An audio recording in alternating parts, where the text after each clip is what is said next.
Boa noite, gente. Meu nome é Will Jackson Santos de Oliveira. Estou aqui para compartilhar com vocês alguns trechos do documento intitulado Manifesto dos Pioneiros da Educação Nova. Vou fazer uma suave introdução e após tentar comentar alguns trechos segundo o que eu entendi. Espero que vocês gostem. 2 anos após a Revolução de 1930, surge o documento intitulado Manifesto dos Pioneiros da Educação Nova, liderado por grandes e ilustres figuras da educação como Anísio Teixeira, Fernando de Azevedo e Lourenço Filho. Estes importantes personagens são considerados os 3 cardeais da educação nova. O documento, em termos gerais, propõe a organização de um sistema nacional de ensino. A ideia de um sistema nacional de ensino proposto pelos pioneiros em 1932 já estava presente nas reformas nacionais da década de 20. Na 4ª Conferência Nacional da Educação, esteve presente o presidente Getúlio Vargas.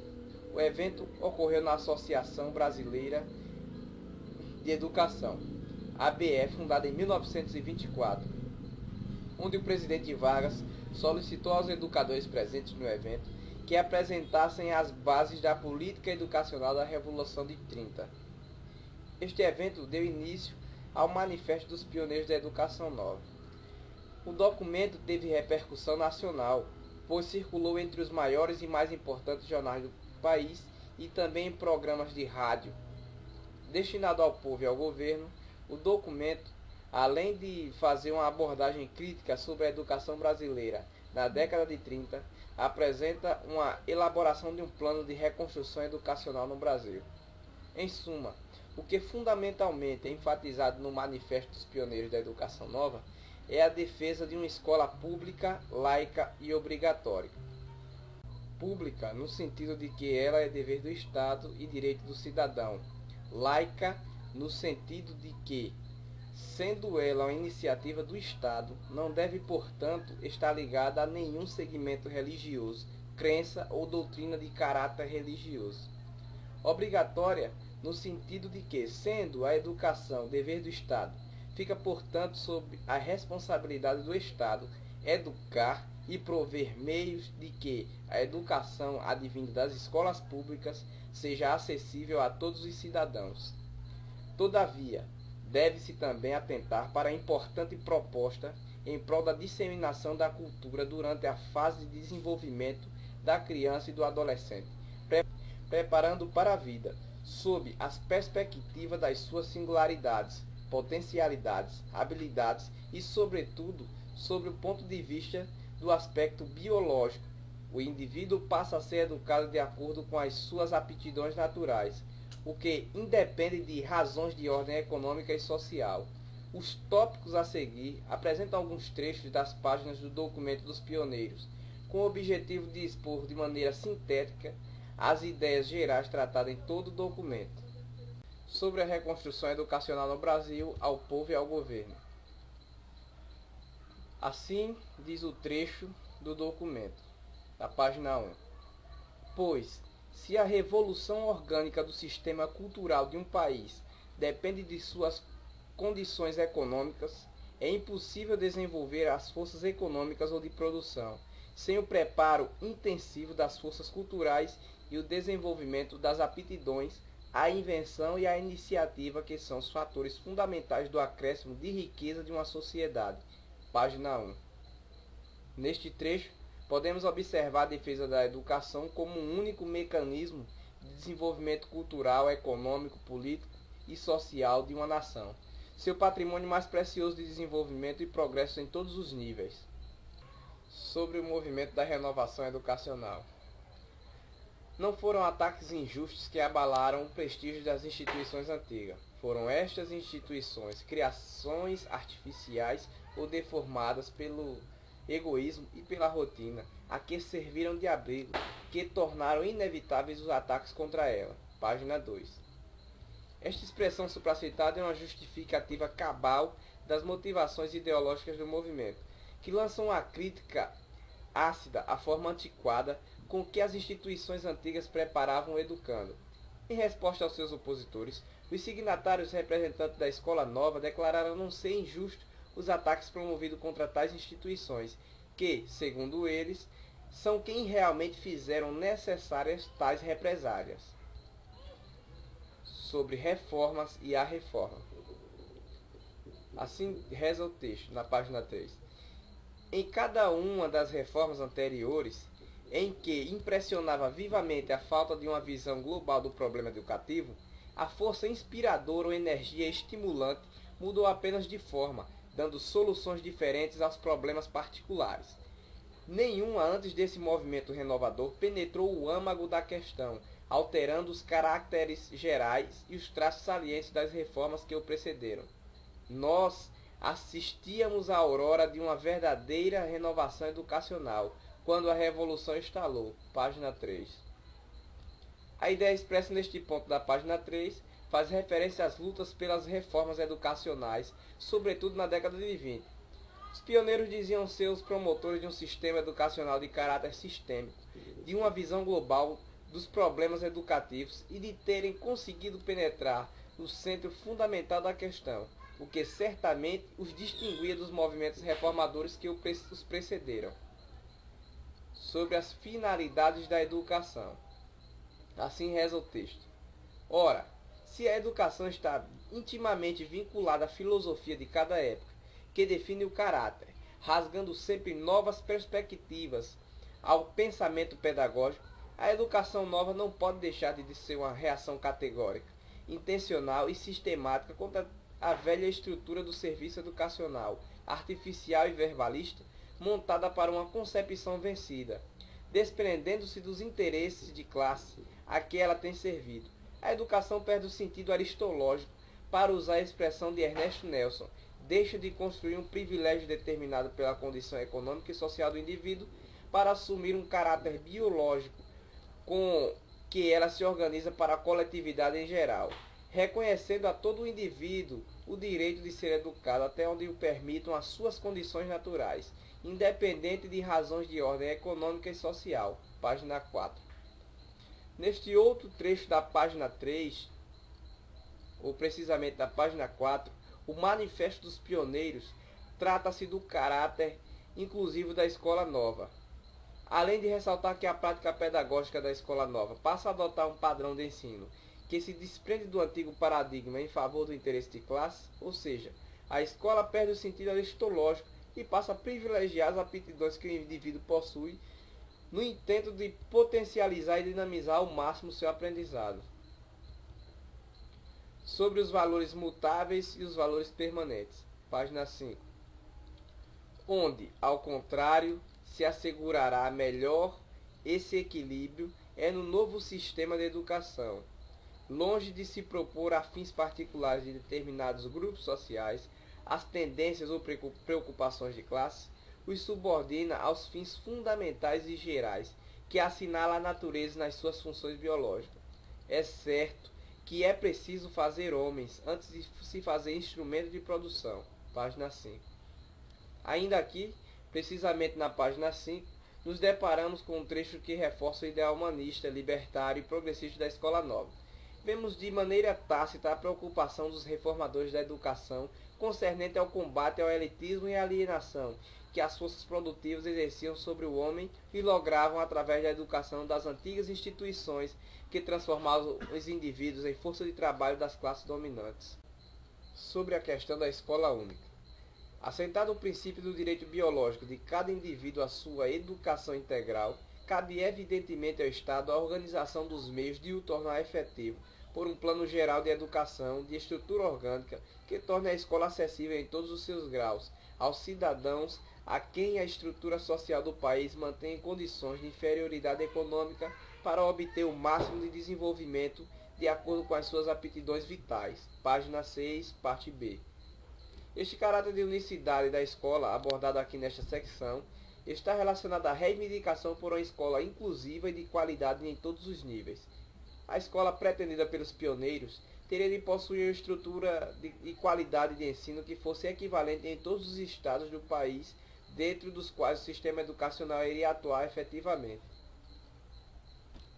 Sobre a unidade da função educacional. A consciência desses princípios fundamentais da laicidade, gratuidade e obrigatoriedade, consagrados na legislação universal, já penetrou profundamente os espíritos como condições essenciais à organização de um regime escolar lançado em harmonia com os direitos do indivíduo, sobre as bases da unificação do ensino, com todas as suas consequências. Página 7, parte A. Mais uma vez, nos deparamos com um apelo usado contra as forças da religião católica, que tanto monopolizou, catequizou o ensino escolar desde a época do Brasil colônia. Neste ponto do documento, os pioneiros destacam e definem a função e a responsabilidade do Estado sobre a educação, uma educação laica, obrigatória, acessível e gratuita. Sobre o conceito e os fundamentos da educação nova. A nova doutrina, que não considera a função educacional como uma função de superposição ou de acréscimo, segundo a qual o educando é modelado exteriormente, escola tradicional, mas uma função complexa de ações e reações em que o espírito cresce de dentro para fora, substitui o mecanismo pela vida, atividade funcional, e transfere para a criança e para o respeito de sua personalidade o eixo da escola e o centro de gravidade do problema da educação. Considerando os processos mentais como funções vitais e não como processos em si mesmos, ela os subordina à vida como meio de utilizá-la e de satisfazer as suas múltiplas necessidades materiais e espirituais. Página 8 e 9.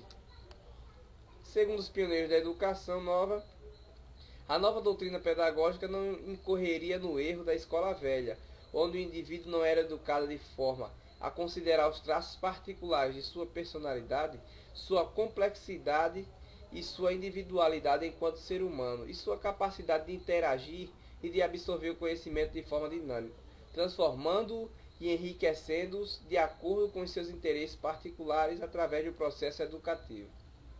Sobre o Plano de Reconstrução Nacional, linhas gerais do plano. A escola secundária deixará de ser assim a velha escola, de um grupo social destinada a adaptar todas as inteligências a uma forma rígida de educação, para ser um aparelho flexível e vivo, organizado para ministrar a cultura geral e satisfazer as necessidades práticas de adaptação à variedade dos grupos sociais. Página 10A.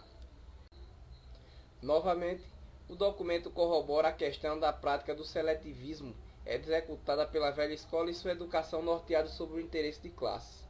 Os pioneiros, em contrapartida, apresentam um novo modelo educacional que respeita a liberdade, os limites, as habilidades, os interesses e a satisfação das necessidades materiais e espirituais dos indivíduos. Sobre o problema dos melhores. Assim reza o texto, da página 13, parte D. Certamente, o novo conceito de educação repele as elites formadas artificialmente por diferenciação econômica, ou sob critério da independência econômica, que não é, nem pode ser, hoje, elemento necessário para fazer parte delas. A primeira condição para que uma elite desempenhe a sua missão e cumpra o seu dever é de ser inteiramente aberta, e não somente de admitir todas as capacidades novas, como também de rejeitar implacavelmente de seu seio todos os indivíduos que não desempenham a função social que lhes é atribuída no interesse da coletividade. Página 13D. Em especial, neste ponto da página 13, o documento dos pioneiros mostra-se implacável contra a prática comum das escolas antigas, que eram exclusivistas e só acolhiam os alunos através do critério da diferenciação econômica ou independência econômica, como foi citado acima, em detrimento de uma elite constituída superficialmente. Ao invés disso, a escola nova adota um novo conceito de elite, uma elite não individualista, que não exclui os que a ela se achegam, mas que exerce o seu papel em prol do interesse coletivo. Sobre a unidade de formação de professores e a unidade de espírito.